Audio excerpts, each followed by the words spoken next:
Hey everyone, welcome back. Ready to dive into all things AI from October 2nd? Looks like we've got a pretty interesting mix to unpack today. It's a lot to get through, that's for sure. But it's a great snapshot of where the AI world is at right now. We've got news from Bloomberg, some chatter from the r Singularity subreddit, a whole bunch of developer updates, even a trending AI tool list to dig into. Should be fun. It really shows how AI is impacting everything these days. It's not just some niche tech thing anymore. Okay, so should we just jump right in? Let's do it. Okay, so OpenAI's DevDay always gets people talking, and this year was no exception. But they kind of switched things up this time. Yeah. Instead of those big, flashy product launches, they focused on these smaller, but maybe even more important improvements for developers. Right, like vision fine-tuning, the real-time API, model distillation, prompt caching.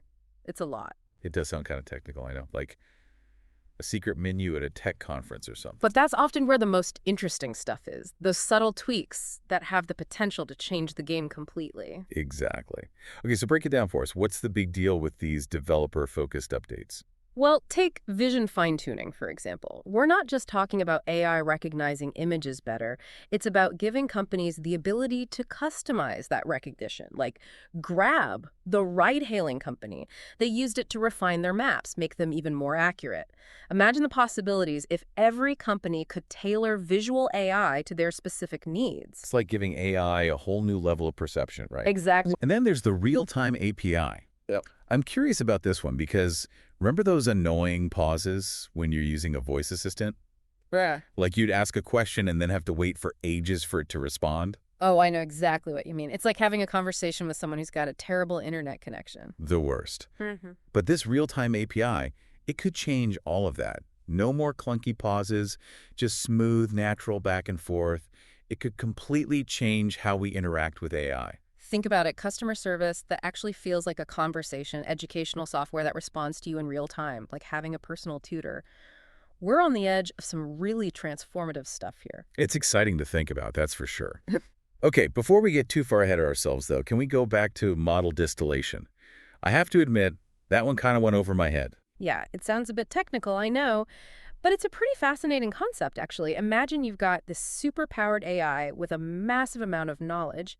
Model distillation is like taking that knowledge, that intelligence, and distilling it down into a smaller, more efficient model. So it's like taking something really complex and making it simpler, more accessible. Exactly. And that's huge for smaller companies or developers who don't have access to the same level of computing power as, say, Google. It Yeah. really levels the playing field. It's like giving everyone the recipe for AI success.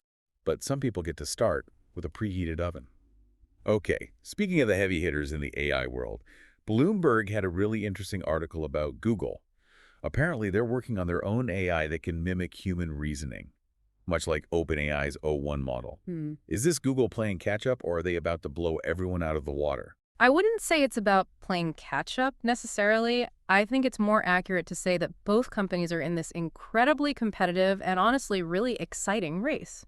Google has always been a leader in AI, though. Don't forget about AlphaGo. Right, the program that mastered the game of Go. Exactly. This new project, it has that same level of ambition, but on a much larger scale. They're not just aiming to create AI that can play games. They want to create AI that can reason its way through problems across a wide range of disciplines, just like a human can. And the technology behind it, chain of thought prompting, it's like teaching AI to think step by step, right? Instead of just spitting out an answer. Exactly. Imagine you ask an AI a complex question. With chain of thought prompting, it doesn't just give you the answer, it walks you through its logic, just like a human would. So it's like having an AI study buddy who can show their work. That's pretty neat. Okay, so Google's got this human-like reasoning AI in the works, but what else are they doing? What else is cooking in their AI labs? Well, they've also made some big strides in other areas. They've got Alpha Proof, which can tackle complex math problems. And then there's Alpha Geometry, too, which, as you might have guessed, is all about geometry. Geometry, huh? Sounds a little niche. It is a specialized field for sure, Yeah. but what's impressive is that they're pushing the boundaries in so many different directions at the same time. It really shows how much potential there is in AI research. Makes you wonder what they'll come up with next, right? Yeah. Okay, so we've talked about OpenAI, we've talked about Google, but we can't forget about Microsoft. They've been making some big moves in AI as well, especially with their Copilot system. From what I've read, it sounds like they're giving it a serious upgrade, turning it from a helpful assistant into more of a proactive partner. That's a great way to put it. Microsoft has taken some of the most impressive AI advancements of the moment and integrated them right into Copilot. We're talking Hmm. vision, voice command, enhanced reasoning, all powered by OpenAI's O1 model. It's a complete transformation. Mm. Okay, I'll be honest. You got my attention. Paint me a picture. What's a typical day like with this new Copilot? What can it actually do? Okay, imagine this. You're online, maybe browsing for a new recipe or something, and suddenly Copilot pops up and suggests a video tutorial or gives you some extra information about the recipe, all without you even asking. That's the power of Copilot Vision. It understands what you're looking at, what you're trying to do, and anticipates your needs. It's like having a super intuitive research assistant by your side 24/7. That does sound incredibly helpful. But, and maybe this is me being a little too cautious, didn't Microsoft run into some problems with user privacy in their Copilot recall feature a while back? I seem to remember that causing quite a stir. You're right, that was a big concern. The good news is they've clearly taken those concerns to heart. They're reintroducing recall with this update, but they've added much more robust security and privacy measures. So they're trying to find that balance between innovation and ethical responsibility. Exactly, and that's something we need to be talking more about, especially as AI becomes more integrated into our lives. Couldn't agree more. Okay, before we move on to other big AI news from October 2nd, we need to talk about something that's arguably even more mind-blowing, the possibility of artificial superintelligence, or ASI. And where else would we hear about this but the r/singularity subreddit, a place where speculation often runs wilder than a pack of robot dogs on a sugar rush. They're buzzing about some recent comments from SoftBank's CEO who seems to think that an ASI-powered future isn't just possible, it's practically inevitable. And get this, he specifically mentioned OpenAI as a key player in making it happen. Okay, let's be careful here. It's exciting to think about ASI, I'll give you that. But we need to remember that we're still very much in the realm of speculation here. This isn't something that's going to be a reality next year or even in the next decade, probably. ASI, this idea of AI that surpasses human intelligence in every way, is still a long way off.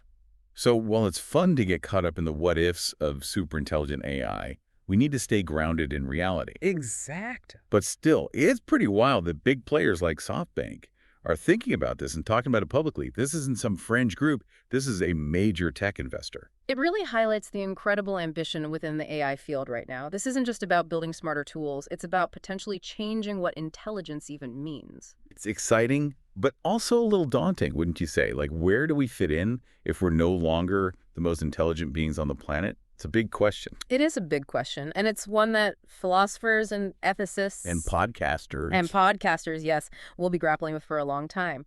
But for now, why don't we set aside the singularity for a bit and take a look at some other interesting developments that happened on October 2nd? We've got a lot to cover. That sounds good to me. Hit me with it.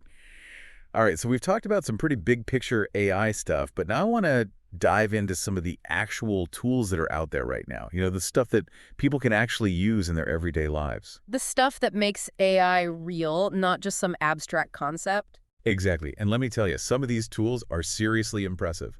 Like almost too good to be true. Kind of impressive. We've got AI that can write you a song, AI that can design a logo, even AI that can help you plan your dream vacation. It's really incredible. It's moving so fast, it's hard to even keep up with all the new stuff that's coming out. I know, right? Okay, so we've got this list of trending AI tools that we wanted to go through today, and there are a few in particular that really caught my eye. Like, for example, have you heard of Video SDK 3.0? I've seen it mentioned, but I haven't had a chance to really dig in yet. Okay, well, get ready to have your mind blown.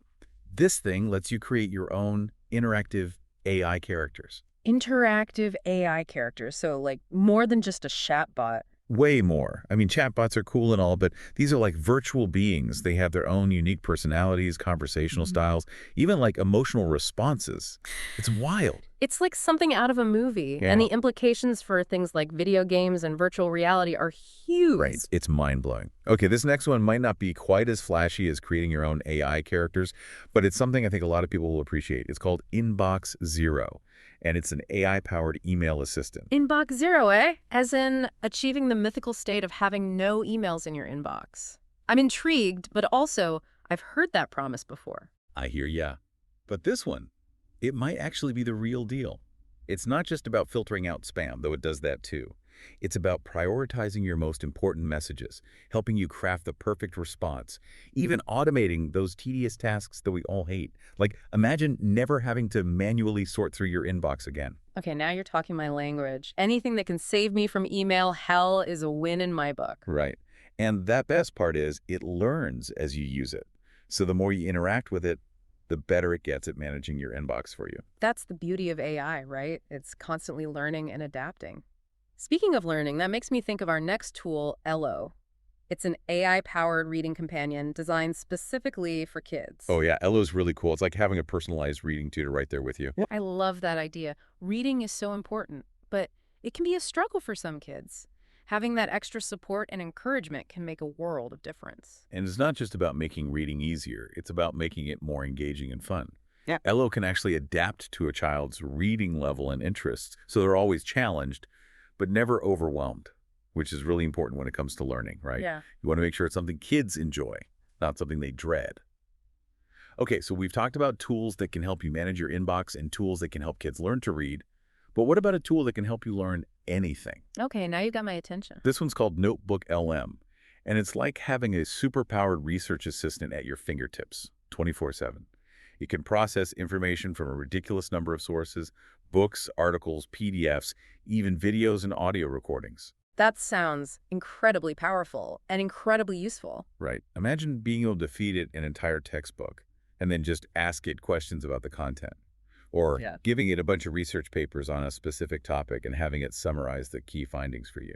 It would be a game changer for students, researchers, really anyone who works with information on a regular basis. Exactly. And the crazy thing is, it could even handle different languages.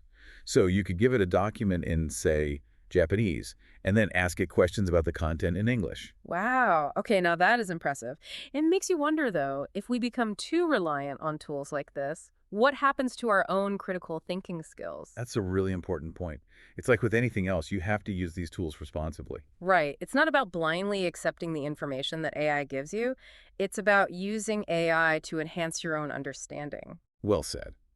And speaking of enhancing our understanding, this last tool we want to talk about is definitely more on the theoretical side, but it's still really thought-provoking. It's the concept of autonomous AI research. Autonomous AI research. So AI that can do its own research without any human involvement. Exactly. We've been talking about AI as a tool to help us learn, but what if we take that a step further? What if we create AI that can not only process information, but can actually generate new knowledge on its own? That's a pretty wild idea. It makes you wonder, what does the future of discovery look like if AI is calling the shots? It's both exciting and a little bit scary, to be honest. It definitely is, but it's something we need to be thinking about now. If we're on the verge of creating AI that can think for itself, we need to be prepared for the consequences. I completely agree. It's both exciting and a little bit daunting to think about all the potential implications. But that's the thing about AI, isn't it? It's constantly pushing the boundaries of what we thought was possible. It really makes you think about the bigger picture, doesn't it? We've been talking about all these incredible advancements in AI, but at what point does it go from being a tool to something, not more? Something that could potentially surpass our own capabilities. That's the billion-dollar question, right? And it's not just a technological question, it's a philosophical one, it's an ethical one.